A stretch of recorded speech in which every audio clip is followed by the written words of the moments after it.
فمن كان من أهل لا إله إلا الله كان من أهل الجنة.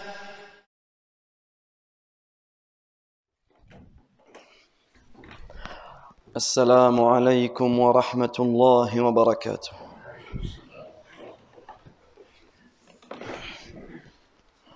الله أكبر الله أكبر الله أكبر الله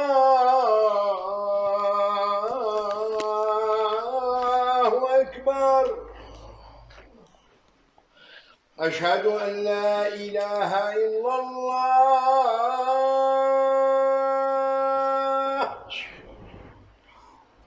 أشهد أن لا إله إلا الله. أشهد أن محمدًا رسول الله.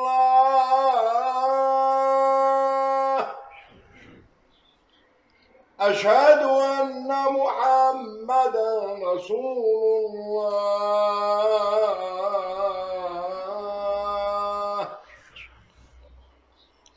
حي على الصلاة.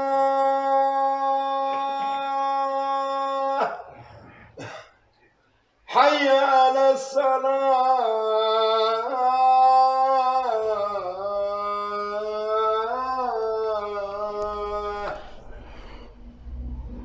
حي على الفلاح.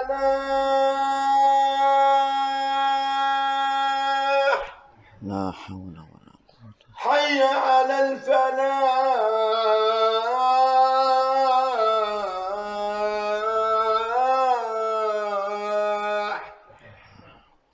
الله أكبر الله أكبر.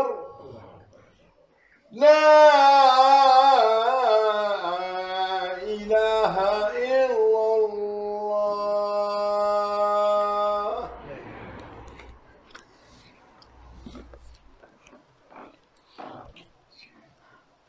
إن الحمد لله نحمده ونستعينه ونستغفره ونعوذ بالله من شرور أنفسنا ومن سيئات أعمالنا. من يهده الله فلا مضل له ومن يضلل فلا هادي له. وأشهد أن لا إله إلا الله وحده لا شريك له وأشهد أن محمدًا عبده ورسوله. يا أيها الذين آمنوا اتقوا الله حق تقاته ولا تموتن إلا وأنتم مسلمون. يا أيها الناس اتقوا ربكم الذي خلقكم من نفس واحدة وخلق منها زوجها وبث منهما رجالا كثيرا ونساء. واتقوا الله الذي تساءلون به والأرحام إن الله كان عليكم رقيبا. يا أيها الذين آمنوا اتقوا الله وقولوا قولا سديدا يصلح لكم أعمالكم ويغفر لكم ذنوبكم ومن يطع الله ورسوله فقد فاز فوزا عظيما. أما بعد، فإن أصدق الحديث كتاب الله وخير الهدي هدي محمد صلى الله عليه وسلم وشر الأمور محدثاتها وكل محدثة بدعة وكل بدعة ضلالة وكل ضلالة في النار. ثم أما بعد، أيها المؤمنون عباد الله، قال الله جل وعلا: وننزل من القرآن ما هو شفاء وننزل من القرآن ما هو شفاء ورحمة للمؤمنين ولا يزيد الظالمين إلا خسارا. وقال الله جل وعلا: قل هو الذين قل هو الذين آمنوا هدى وشفاء فإن الله جل وعلا جعل القرآن إن الله تبارك وتعالى جعل هذا القرآن العظيم هدى للمؤمنين وجعل فيه الشفاء. Chers serviteurs d'Allah tabaraka wa ta'ala, après vous avoir rappelé ces nobles versets du Coran sur la crainte d'Allah tabaraka wa ta'ala, après vous avoir rappelé le fait que la meilleure des voies, le meilleur des livres est le livre d'Allah, et la meilleure des voies est la voie de notre noble prophète Muhammad sallallahu alayhi wa sallam, nous allons évoquer aujourd'hui un sujet très important qui est une sunnah magnifique, une belle adoration, un merveilleux moyen de se rapprocher d'Allah tabaraka wa ta'ala, un merveilleux moyen d'appliquer le Coran lorsque cela est fait d'une manière légiférée, qui est la ruqya. La ruqya, chers frères, barakallahu fikum, elle peut être fortement recommandée, comme elle peut être permise, comme elle peut être strictement interdite. Et cela en fonction de la manière dont elle est faite. La ruqya légiférée, comme nous le verrons bi'idhnillah, est une adoration. Par contre, beaucoup dans notre communauté ont dévié. Beaucoup ont dévié sur ce sujet. Et à certains moments, cette ruqya est devenue un shirk, une association, un shirk akbar qui fait sortir les gens de l'islam, ou un shirk asghar, ou une ruqya remplie d'innovation. Voilà pourquoi il est important pour le musulman d'enseigner ce sujet, de s'intéresser, d'étudier ce sujet et de transmettre cela. Car la ruqya est un sujet qui est mal compris par beaucoup de personnes et beaucoup de charlatans en profitent. Voilà pourquoi nous allons essayer de résumer quelques règles importantes qui découlent de la ruqya. Allah tabaraka wa ta'ala dit dans le sens du verset: nous faisons descendre du Coran, c'est-à-dire de la totalité du Coran, une guérison et une miséricorde pour les croyants. Cependant, cela ne fait qu'augmenter la perdition des injustes. Et Allah tabaraka wa ta'ala dit dans le Coran, dit pour ceux qui croient, il est une guidée et une guérison. Ce Coran est une guidée, est une guérison. Dans ces deux versets, chers serviteurs d'Allah tabaraka wa ta'ala, Allah azza wa jal nous informe qu'il a fait de ce Coran une guidée pour les croyants et une guérison. Et la première chose à savoir, c'est est-ce qu'en réalité, nous prenons réellement conscience que dans le Coran, nous avons une guérison? Est-ce qu'en réalité, lorsque nous sommes atteints par une maladie, est-ce qu'en réalité, lorsque nous sommes atteints par un mal et que nous recherchons des remèdes, prenons-nous réellement conscience qu'Allah tabaraka wa ta'ala nous a révélé du ciel, d'au-dessus du ciel, sa parole, subhanahu wa ta'ala, qui est une guidée, un guide pour les croyants et qui est une guérison pour nous. وقال العلماء الشفاء في القرآن ثلاثة أنواع. Et les savants, rahimahumullah, nous ont cité, nous ont mentionné que la guérison à travers le Coran était de trois catégories. La première catégorie, الشفاء من أدواء الشبهات والشهوات.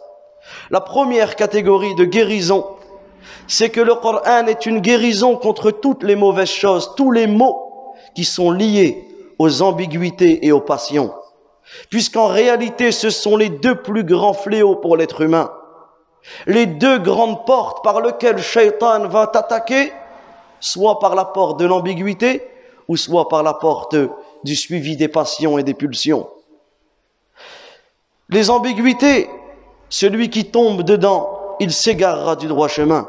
Il doutera de la religion, il s'écartera de la voie droite et du sentier du salut. Quant aux passions, celui qui tombe dans ses passions, celui qui suit ses pulsions, il tombera automatiquement dans le péché, dans la désobéissance, et il prendra le chemin de la ténèbre, des ténèbres et de la fureur et de la colère d'Allah Azza wa Jal. Et le Coran, il guide vers tout ce qui y est droit. C'est pour cela qu'Allah tabaraka wa ta'ala il dit Inna hadha al-Qur'an yahdi lillati hiya aqwam. Certes, ce Coran guide vers toutes les choses, vers tout ce qu'il y a de plus droit. Voilà pourquoi celui qui souhaite être préservé contre les ambiguïtés, celui qui souhaite cesser de suivre ses passions, qu'il s'accroche au Coran en multipliant sa lecture, en cherchant à le comprendre, en méditant sur le Coran et en appliquant ce que le Coran nous demande de l'appliquer, car en faisant cela, il trouvera pour lui un guide et il trouvera pour lui une guérison. والنوع الثاني عباد الله أن القرآن شفاء لأمراض البدن بأنواعها. La deuxième sorte de guérison, c'est que le Coran est une guérison contre les maladies corporelles. Peu importe la maladie que tu as, peu importe le mal que tu ressens dans ton corps, tu trouveras une guérison dans le Coran. Et c'est pour cela que l'éminent savant Ibn al-Qayyim, rahimahullah ta'ala rahmatan wasi'a, il dit à ce propos, en résumant sa parole, qu'Allah tabaraka wa ta'ala nous a informé que le Coran était une guérison. Et il a cité les deux versets que nous avons cités précédemment, en introduction. Et il explique que tout le Coran est une guérison. C'est une guérison pour les cœurs, comme c'est une guérison pour le corps. C'est une guérison contre l'ignorance, contre les doutes. Et Allah tabaraka wa ta'ala n'a pas envoyé du ciel une guérison plus grande. Allah Azza wa Jal n'a pas envoyé du ciel une guérison plus complète, une guérison plus utile et profitable que le Coran. Et rien n'est plus propice à enlever ton mal que le Coran. Également, nos savants rahmatullahi alayhim nous ont mentionné un énorme mérite, un énorme mérite dans le fait de rechercher la guérison corporelle, rechercher le remède dans le Coran. Et beaucoup d'histoires nous ont été mentionnées où des personnes ont été guéries par ce remède qui est le Coran. Et parmi les histoires que l'on peut citer, ce que l'imam Bukhari rapporte dans son Sahih, un hadith rapporté par Abdullah ibn Abbas radiyallahu anhuma, qu'un groupe de compagnons passa par un endroit où se trouvait un point d'eau et durant lequel il y avait des gens qui s'étaient installés, et une de ces personnes a été victime d'une piqûre de scorpion ou d'une morsure de serpent. Alors un des hommes de cette tribu est venu voir les compagnons du prophète sallallahu alayhi wa sallam et a demandé parmi eux: est-ce qu'il y a quelqu'un parmi vous qui peut nous faire ruqya? Alors un des compagnons est parti, il est parti voir le patient et il a récité Suratul Fatiha. Il a récité Suratul Fatiha. Et en contrepartie, une fois qu'il a récité cette Surat al-Fatiha et que la personne fut guérie directement, en contrepartie, il a pris un troupeau de moutons. Et lorsqu'il a récité, bien sûr, le patient s'est rétabli sur le coup, alors il a pris sa contrepartie, il a pris son salaire, il a pris ce troupeau de moutons et il est rentré auprès de ses compagnons.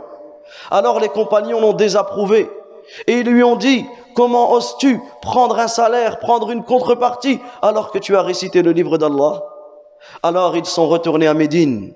Ils sont retournés à Médine et ils en ont informé le prophète, le messager d'Allah sallallahu alayhi wa sallam.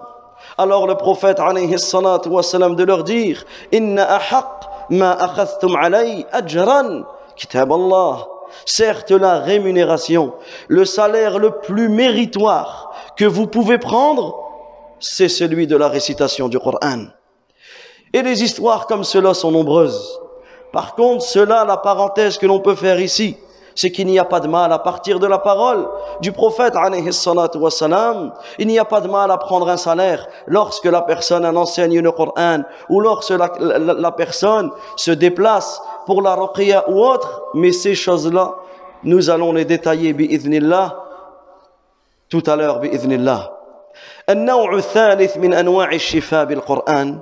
La troisième catégorie de guérison par le Coran est que le Coran est une guérison pour les maladies psychiques, psychologiques, mentales.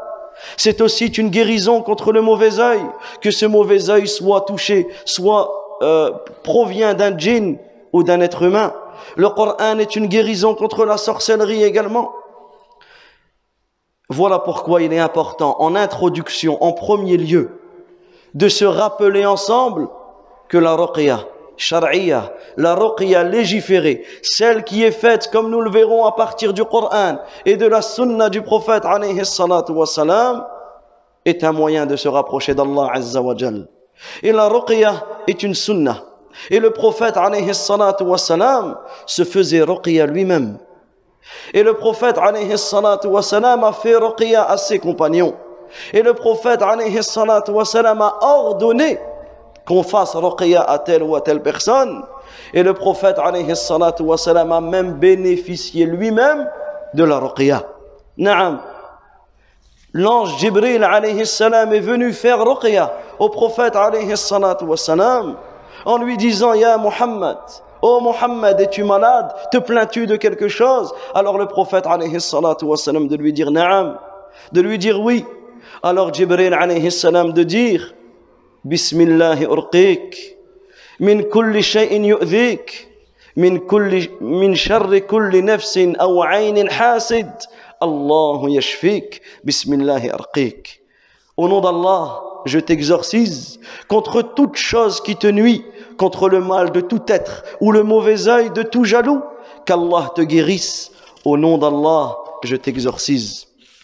فالرقية عباد الله بالقرآن والأدعية النبوية الواردة فيها شفاء بإذن الله تبارك وتعالى.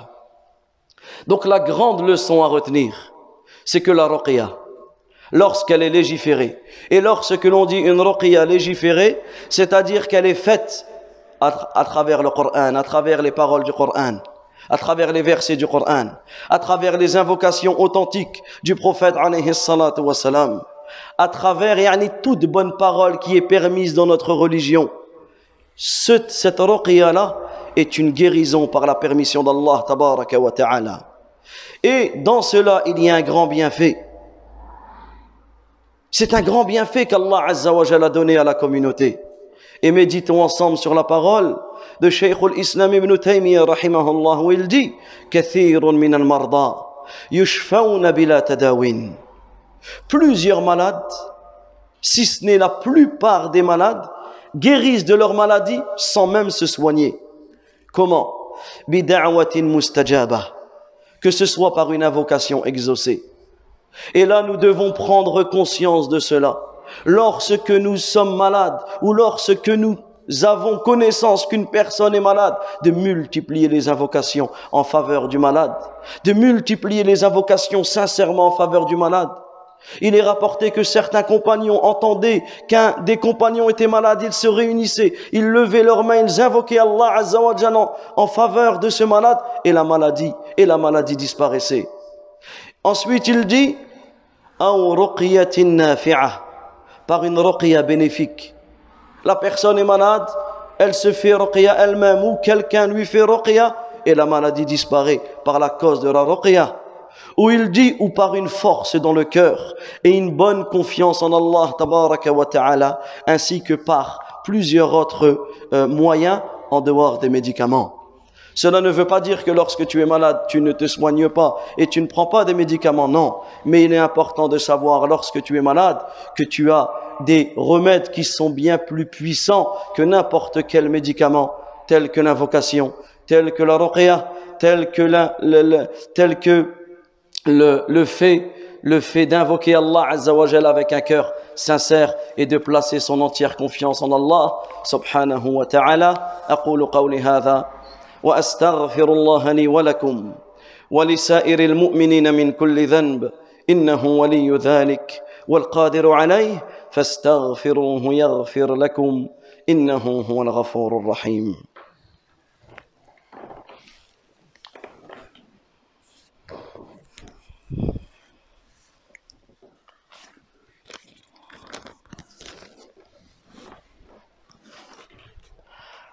الحمد لله رب العالمين وأصلي وأسلم على أشرف الأنبياء والمرسلين محمد بن عبد الله صلوات الله وسلامه وبركاته عليه أما بعد أيها المؤمنون عباد الله لأجل هذا شاع في الناس بكثرة من يرقي الناس ومن يتلو عليهم القرآن وينفث عليهم طلبا لشفائهم وهؤلاء الذين يرقون الناس بالقرآن والأدعية الصحيحة هؤلاء المحسنون.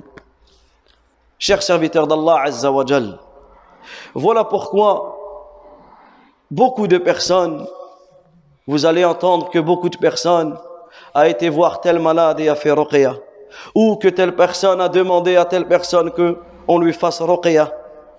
Car à la base, et lorsque cette ruqya est bien faite, cela est une sunnah et on ne peut nier ses mérites. Cependant, la ruqya est une adoration. Et comme toute adoration, la ruqya a des conditions. Toute adoration, pour que chaque adoration est acceptée, il faut qu'elle remplisse deux conditions. Premièrement, la bonne intention. La ruqya que tu fais, l'adoration que tu fais doit être faite par satisfaction. Yani pour rechercher la satisfaction d'Allah Azza wa Jal. Lorsque tu vas faire ruqya à quelqu'un, tu dois rechercher sincèrement et véridiquement sa guérison, la guérison pour la personne. La deuxième condition, et cela pour toutes les adorations, c'est que ton adoration soit faite en conformité avec la sunna du prophète alayhi salatu wa salam. Et le prophète alayhi salatu wa salam nous a enseigné que la ruqya est faite avec le Coran, avec les invocations prophétiques et d'une manière générale avec toute bonne parole permise dans la religion. Et celui qui respecte ces deux conditions verra son adoration acceptée. Également, il y a des conditions plus précises pour la ruqya. Premièrement, c'est que la ruqya soit faite avec une langue qui est compréhensible. Pour certains savants, la ruqya doit être faite qu'en langue arabe.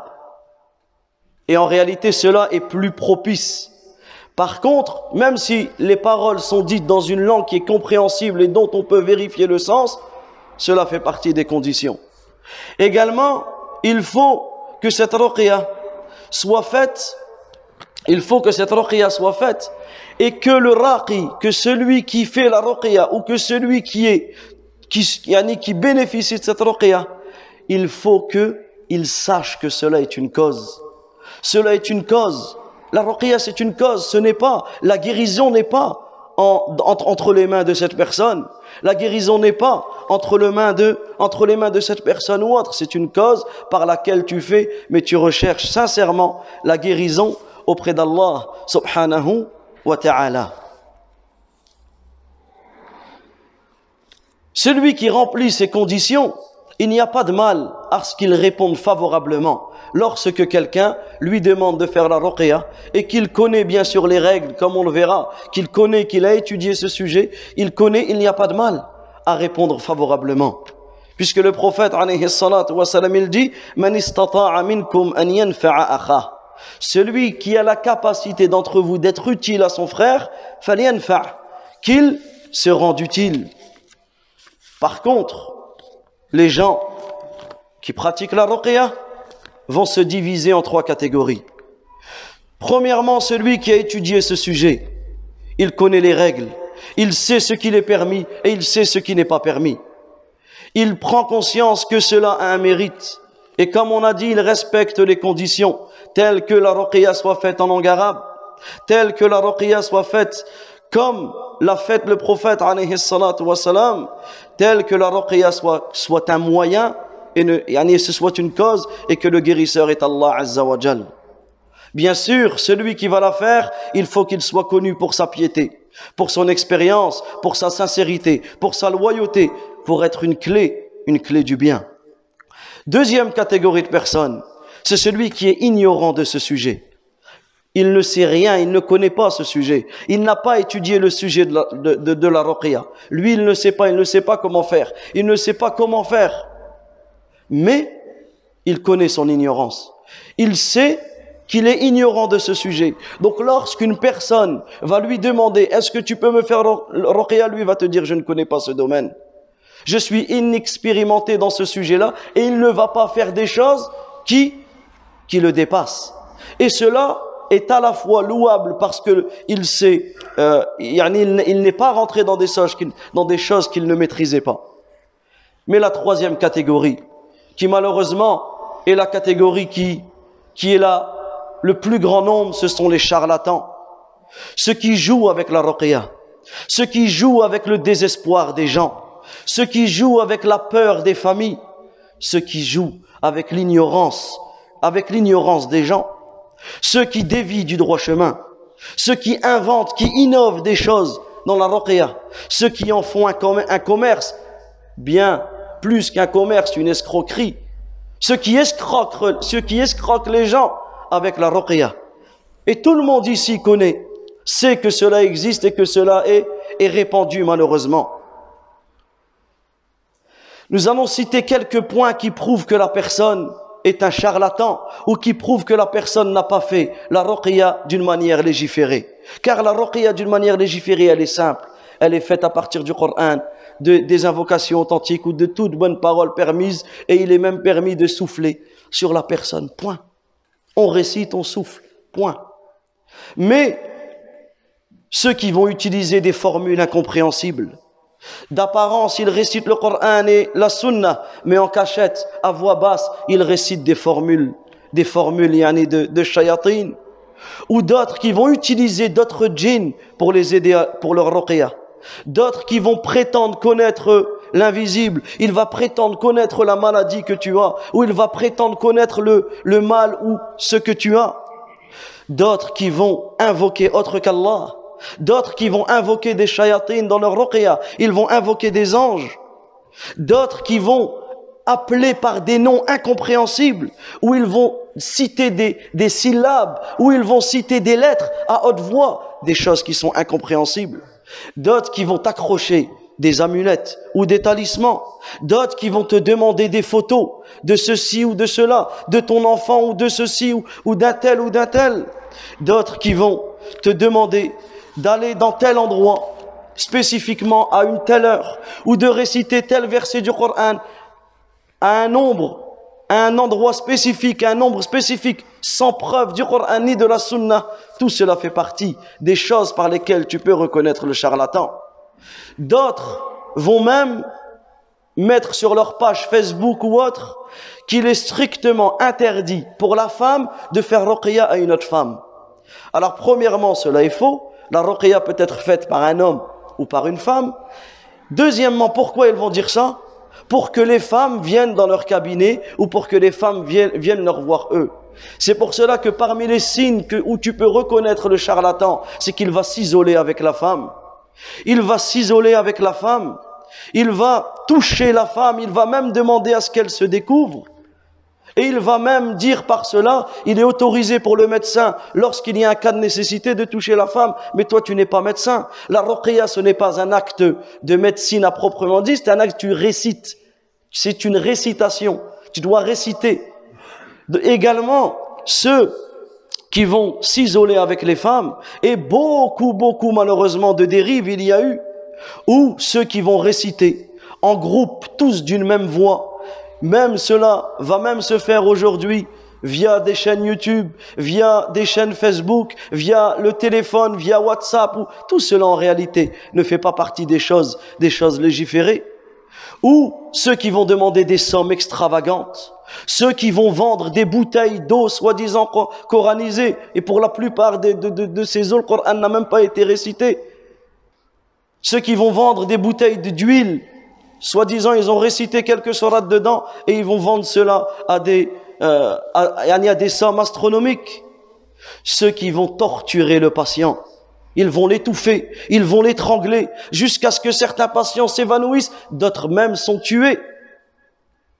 Et celui qui va maîtriser la ruqya, celui qui a cette expérience, qui a étudié ce sujet, lui, il sait comment procéder. Il sait qu'à certains moments, il peut toucher certains moments, à certains endroits spécifiques. Nous, on ne parle pas de cela. Nous, on parle de ceux qui torturent généralement la personne, La personne sort de là, même quelqu'un qui sort sur un ring d'un combat art martial, il n'est pas autant blessé que la personne qui est sortie de chez ce raqi ou de ce charlatan. Celui qui va également jouer avec la peur des gens, il va faire culpabiliser les gens jusqu'à ce que tu vois, peut-être la personne elle est en bonne santé, elle accompagne quelqu'un pour la ruqya, c'est lui qui ressort en pleurs, paniqué, culpabilisé, etc. Pourquoi? Parce qu'ils arrivent à jouer avec cette peur.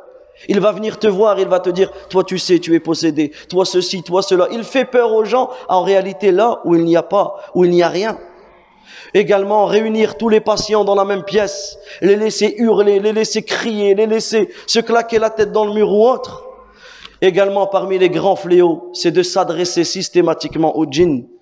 Et ce qui est connu, ce qui est appelé malheureusement aujourd'hui, qui s'est fait passer comme une ruqya alors qu'en réalité c'est du charlatanisme, ce que l'on appelle le captage. Le captage, soi-disant, ils vont emprisonner le djinn à l'intérieur du corps et ils vont pouvoir faire ce qu'ils veulent avec le djinn et le faire parler ceci ou cela. Tout ça, c'est du charlatanisme. Toutes ces choses-là sont un fléau dans notre communauté et en réalité, cela fait partie de la voyance et de ces autres égarements. Également, parmi les erreurs que la personne peut faire dedans, c'est qu'il en fasse un métier. Il installe son bureau et il fasse cela toute la journée. Les sahaba, les compagnons, ne faisaient pas ainsi. Également, celui qui va se donner des noms, tels que guérisseur, tels que ceci ou cela, tout cela ne fait pas partie. Depuis quand as-tu reçu une chose que les autres n'ont pas reçue? Ala kulli hal, ce sujet est très vaste.